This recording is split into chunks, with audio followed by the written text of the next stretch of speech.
Lembra? Longe de mim. Longe de mim. De jeito nenhum. Acariciar pecadinho, sai fora para lá. Acariciar pecadão, sai fora para lá também do mesmo jeito. Vamos para casa.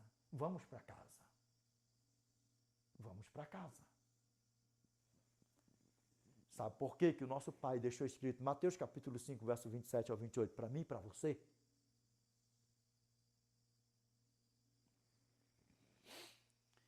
Porque o diabão foi expulso lá de cima por algo que brotou no seu coração. Vamos deixar a Bíblia falar para mim e para você? Isaías capítulo 14, verso 12 ao 14. Como caíste do céu, ó estrela da manhã, filho da alva, como foste lançado por terra, tu que debilitavas as nações. Sabe o que é isso? Você tem noção do que é isso? Olha para mim aqui, ó. Ele era querubim da guarda ungido, lindo, belo e maravilhoso.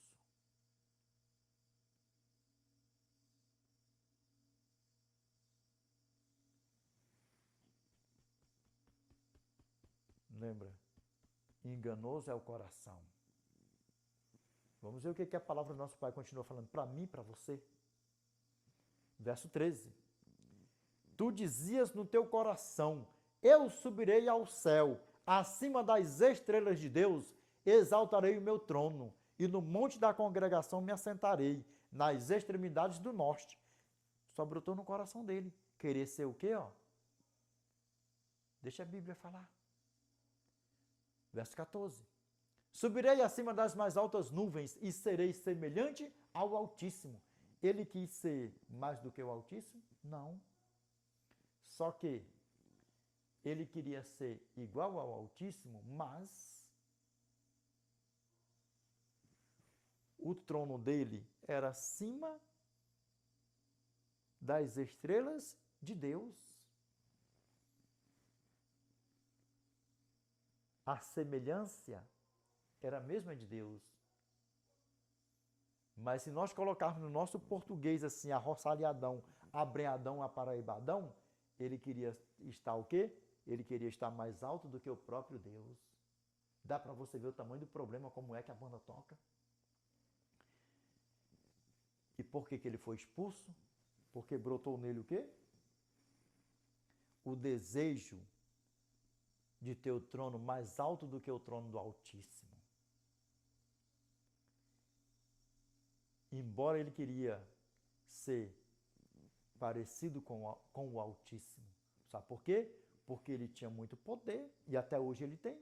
Deus não tirou o poder dele. A única coisa que Deus não permite é ele tirar a minha vida e a tua vida. Sabe por quê? Porque a vida é do eterno.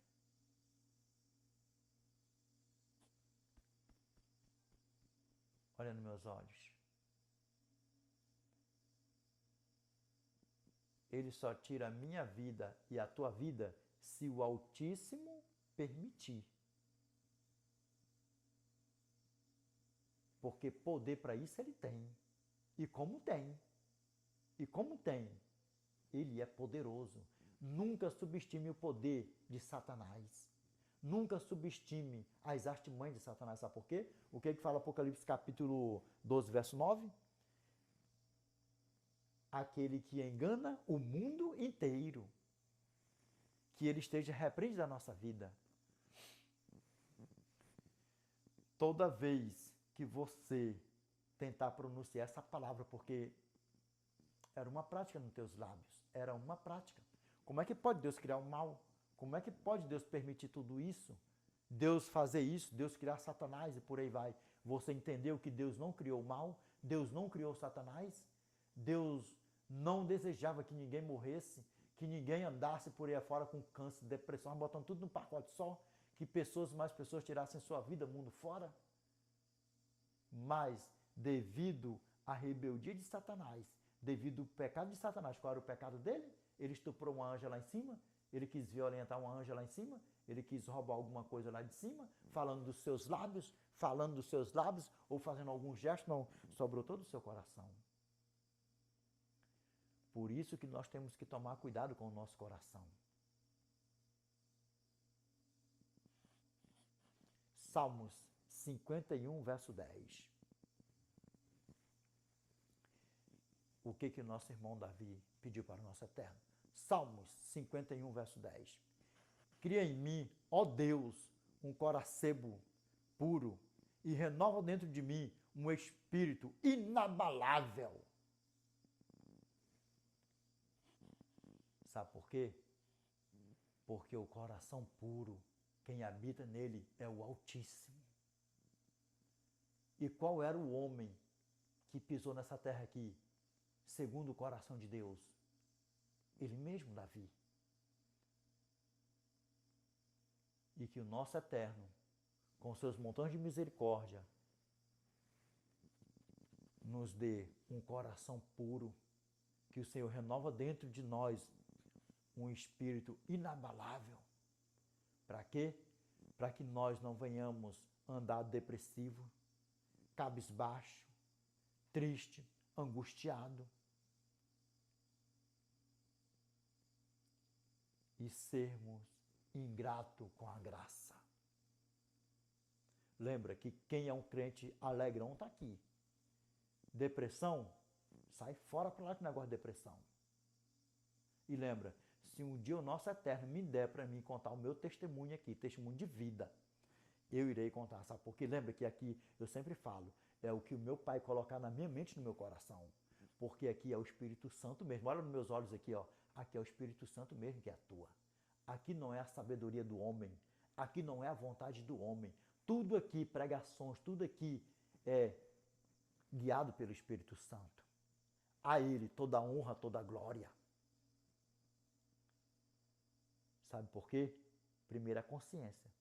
Tudo que eu falar aqui, ó, tudo que eu falar, eu irei prestar conta. Tudo que você falar, você irá prestar conta. Mateus capítulo 12, verso 36 ao 37. Digo-vos que de toda palavra frívola que proferirem os homens, dela darão conta no dia do juízo, porque pelas suas palavras serás justificado e pelas suas palavras serás condenado. Porque a salvação, manter a salvação, cuidar da salvação é um conjunto. Não é eu aceitei a Cristo, eu sou de Cristo e pronto, acabou, já estou salvo. Não é por aí. Não é por aí que a banda toca. A salvação é algo que nós temos que zelar todo dia. Todo dia. Todo dia nós temos que zelar. Nós temos que estar com Cristo. Todo dia andar com Cristo, dormir com Cristo, acordar com Cristo. E namorar a eternidade. Pregar o Evangelho. Sermos um discípulo. Sermos um porta-voz do Eterno. Sermos anjos do Eterno para levar as boas novas. Cuidar do nosso corpo. Porque um dia todos nós iremos comparecer no tribunal de Cristo. Segundo aos Coríntios, capítulo 5, verso 10.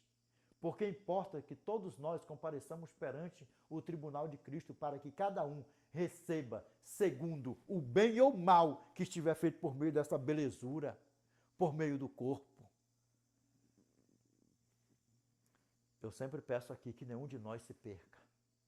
Porque quando nós chegarmos no tribunal do nosso Pai, nós passarmos pelo tribunal do nosso Pai e nós vermos lá o nosso passaporte celestial carimbado e assinado com letras de ouro, para que nunca se apague com o nome do Cordeiro Santo. Quando nós recebermos a nossa coroa da eternidade, nós sermos selados com o nome do nosso Cordeiro Santo. E aí, nós não iremos mais presenciar morte, nem noite, nem dia, nem câncer, nem ver pessoas se matando por aí afora com depressão, pessoas angustiadas. Tudo que não louve e não glorifica o Senhor. Ex-ateu e ex-ateia. Talvez nós nunca vamos nos ver aqui nessa terra. Mas quando nós encontrarmos com o nosso Pai nos ares, fita nos meus olhos, fita bem dentro dos meus olhos. Quando nós encontrarmos com o nosso Pai nos ares, nós iremos nos abraçar. E quando nós estivermos passando um milênio com o nosso Pai, nós iremos contemplar esse dia, essa hora que você está assistindo esse vídeo, vendo esse vídeo, essa pregação. Foi o dia da tua conversão. Foi o dia que você aceitou a Cristo como seu Salvador. Foi o dia que Satanás, o grande sedutor, não te seduziu mais. Falsos profetas, falsos pastores, não fez mais parte da tua vida, da tua nova história, da tua nova caminhada, da tua nova jornada, que você teve um encontro com o Cristo verdadeiro, com o Evangelho verdadeiro. E nós estaremos com o nosso Pai para os séculos dos séculos. Amém? Para a honra e glória do nosso Pai. Vamos aqui para a honra e glória do nosso Pai. Continuando.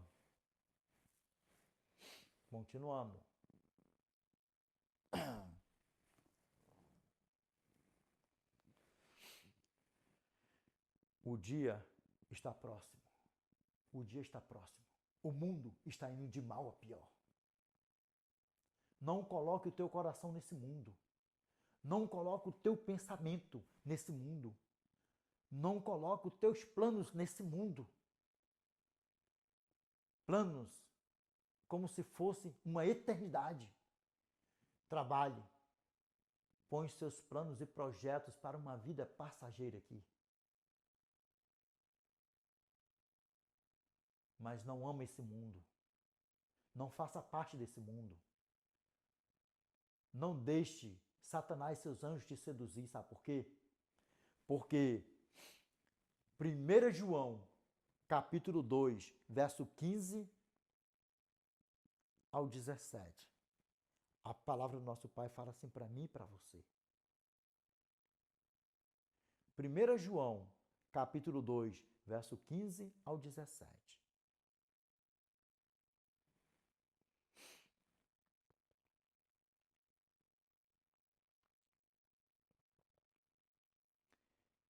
Não ameis o mundo, nem as coisas que no mundo há. Se alguém amar o mundo, o amor do Pai não está nele. Porque tudo o que há no mundo, a concupiscência da carne, a concupiscência dos olhos e a soberba da vida, não procede do Pai, mas procede do mundo. Ora, o mundo passa bem como a sua concupiscência, mas aquele, porém, que faz a vontade de Deus, permanece eternamente.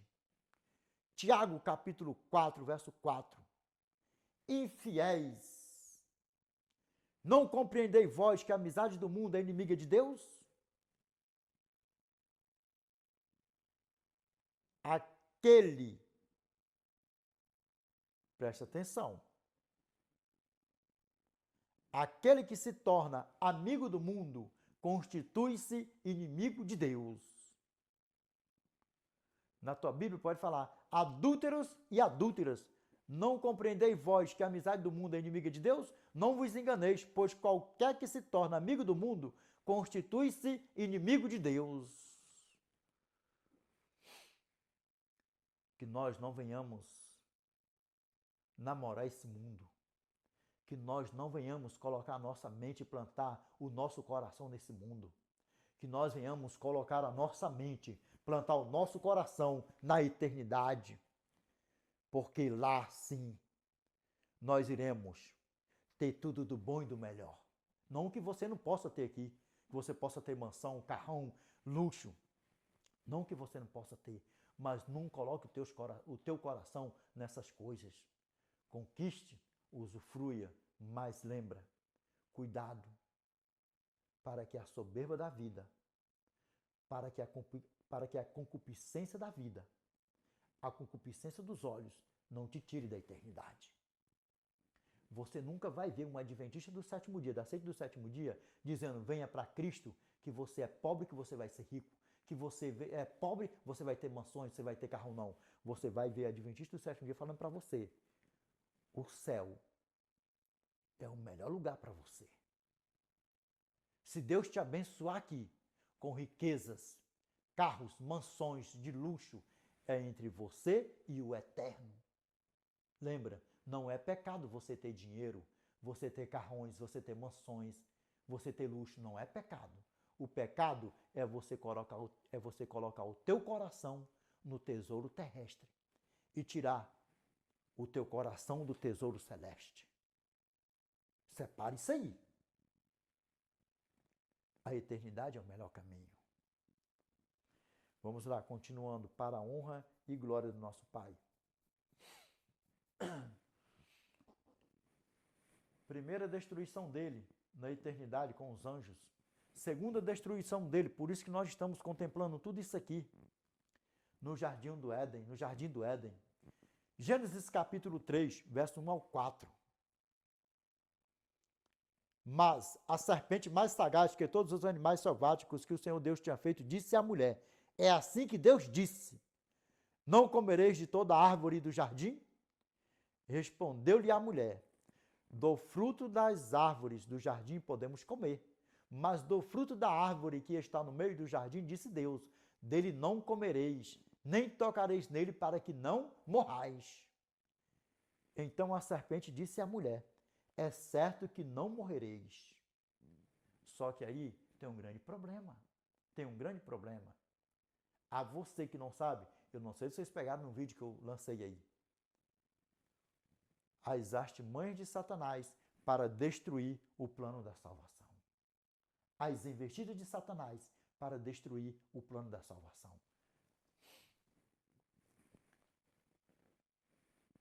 O plano de Satanás não era só que o meu pai Adão e minha mãe Eva comessem do fruto da árvore do conhecimento do bem e do mal. O plano de Satanás era que eles comessem do fruto da árvore da vida, do conhecimento do bem e do mal, e logo em seguida, vamos deixar a Bíblia falar para mim e para você, e logo em seguida eles comessem do fruto da árvore da vida e que eles vivessem no pecado eternamente. E Satanás não iria ser morto, Satanás não iria ser consumido. Sabe por quê? Porque ele é o pai do pecado. Ele ia reinar aqui nessa terra que ele não criou eternamente. Sabe como? Só contemplando pessoas morrendo, vivendo e morrendo, já imaginou? E aí, era o quê? Isso ia ser o quê? Eterno. Prova para mim, The Great on Preachão no Biblão aí. Nós iremos. Até que iris, please. A time, please. Pessoas se esfaqueando, pessoas tirando a sua vida, já imaginou? Pessoa que se enforca, pessoa que se mata, pessoa que se envenena, tirando sua vida, era o que ele queria. Por quê? Você acha que ele não tinha conhecimento disso? Com a sabedoria dele, com o poder dele. Você acha que ele não sabia disso? Você acha que ele não sabia que se o meu pai Adão, a minha mãe Eva, comesse do fruto da vida, ele não ia reinar absoluto? E mais ainda, a investida dele não foi só aí. Mas nós vamos voltar aqui em Gênesis. Nós iremos voltar. Mateus, capítulo 4, verso 1 ao 11.